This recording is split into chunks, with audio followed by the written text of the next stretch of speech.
Ayan, magandang gabi na naman mga kapatid. Welcome na naman sa aking channel, Ang Buhay Ko sa Israel. So now it's November 8 na po mga kapatid. And magkaroon lang po tayo ng update regarding po sa mga nangyayari doon po sa Gaza. So ay po ito kay Amir. Lagi ko po siyang sinusubaybayan kay Amir Chafartis. I-follow niyo po siya sa kanyang Facebook and YouTube para maging updated kayo sa mga nangyayari dito and even sa mga balita dito sa Israel. So meron din po mga kapatid, you can follow the page sa Facebook ng IDF, Israel Defense Force, para malaman niyo yung mga hakbang na ginagawa po ng ating mga sundalo dito sa Israel. So ayan, update muna tayo mga kapatid bago tayo matulog tonight. So sabi dito, the commander of the Southern Command, Major General Yaron Finkelman, in a statement to the media, sabi niya dito, we are fighting in these hours in the most significant centers of Gaza Strip. So sa kanyang pananalita mga kapatid, they are already there in the heart of Gaza. Pagkasabi mo dyan na center, for the first time naman in the history, napuntahan naman nila yung pinaka-center ng Gaza. Sabi niya, for the first time in the past decades, the IDF is in the heart of Gaza City, in the heart of terrorism. Kasi nga, andun yung hospital, andun sa ilalim pinakalungga ng mga Hamas na ito. Narating na nila mga kapatid, the heart of the problem ng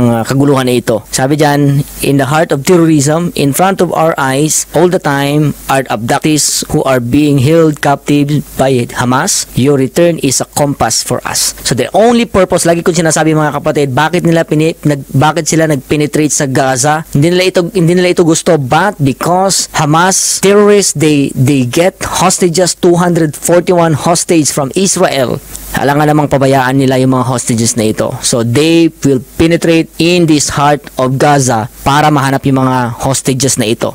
Pero syempre marami pong mga tunnels yung mga Hamas na ito, and they are still longing and looking for these hostages na mapalaya mga kapatid. So samahan po natin sa prayer that these hostages na kinuha ng mga Hamas na ito sa Israel, mga civilian, mga bata, will come back alive mga kapatid. So yan yung pinagpipray natin, kasi nga yan lang yung pinaka main purpose bakit andun yung mga sundalo ng Israel ngayon sa Gaza. So ayan, sabi niya first time daw sila nakapasok na naman doon sa center ng Gaza Strip. And then mga kapatid, sabi dito, since the beginning of the war, October 7 mga kapatid, nagsimula yung enkwentro na ito dito sa Gaza. Sabi niya 130 underground tunnels shaft had been destroyed. And then the IDF recognizes that Hamas is preparing for a prolonged stay in the tunnels by connecting them to water and oxygen. Alam naman natin, sabi ng newscaster sa Hamas leader, na reporter, nagtanong siya nasa 500 kilometers mga kapatid, ang layo.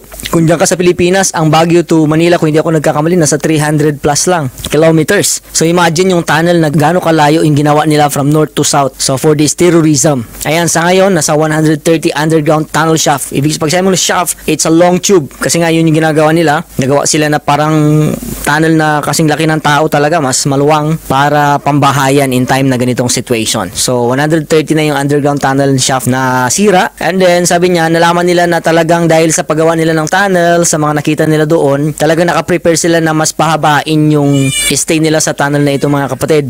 Kasi mayroon nakonect nila yung mga tunnel doon sa tubig at sa oxygen. Nakaprepare talaga yung mga Hamas na ito. Yung hindi nila pinagpreparan yung mga civilian, kaya nakakaawa mga kapatid. So they don't care for civilian, kasi nga sabi niya under sila ng UN. Dapat yung UN yung magbantay sa kanila. It's not the work of Hamas. Na ayun naman sa mga leader ng Hamas. And sabi diyan, during the ground maneuver in the Gaza Strip, the IDF located rockets of a type previously unknown to Hamas. So, ibig sabihin, may na-recover din sila ng mga rockets mga kapatid na bago sa paningin ng mga Hamas. Ibig sabihin, there are some countries who provide this rocket mga kapatid. Kasi alam naman natin, yung Qassam rocket, yan yung pinaka-common na missile na laging pinapalipad ng mga Hamas. Kaya ngayon, marami pong nakakapasok. May mga nakakapasok na ilan, but majority, almost 98% na-intercept po ng, if I'm not mistaken, 98% na-intercept ng Iron Dome, pero meron pa rin mga nakakapasok. Baka ito yung possible kasi nga meron sila mga rockets ngayon na unknown sa mga Hamas na ito. So bago. Nakalagay dyan in the documentation, destruction of underground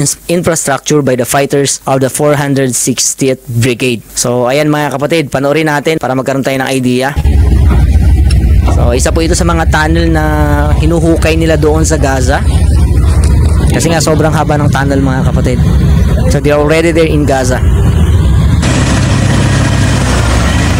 Tignan nyo yung mga ayan pinapasabog pa rin nila. Nakita nyo mga kapatid, pag mag-blast, mag-sabog dito, mapapansin nyo merong usok dito kasi nga yung tunnel, pasabugin mo yung isang tunnel, it will connect talaga sa ibang tunnel, kaya makikita nyo may mga boom din sa katabi.